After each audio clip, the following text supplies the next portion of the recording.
ગાંધીનગરમાં પણ વાતાવરણમાં પલટો આવ્યો છે। પાટનગર ગાંધીનગરમાં શું સ્થિતિ છે? અમારા સંવાદદાતા વિપુલ બાલદા જોડાઈ ગયા છે। વિપુલ, ગાંધીનગરમાં વાતાવરણ કેવું છે?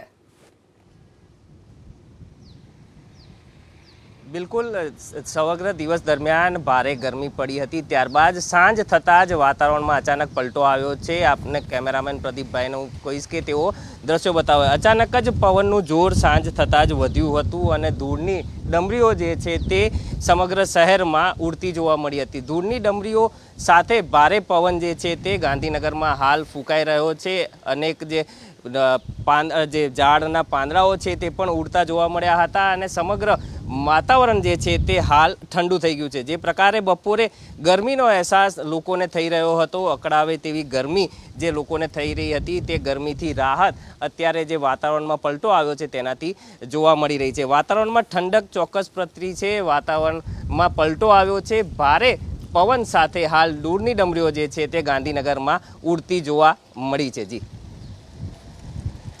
આભાર વિપુલ જાણકારી આપવા માટે।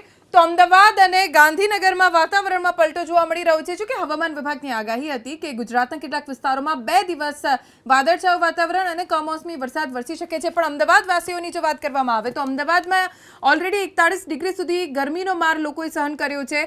જો કે શહેરીજનો માટે જેટલો રાહત આપનારું આ વાતાવરણ છે, એટલું જ આફત લઈને આવનારું ગ્રામ્ય વિસ્તારના લોકો માટે આ વરસાદ છે।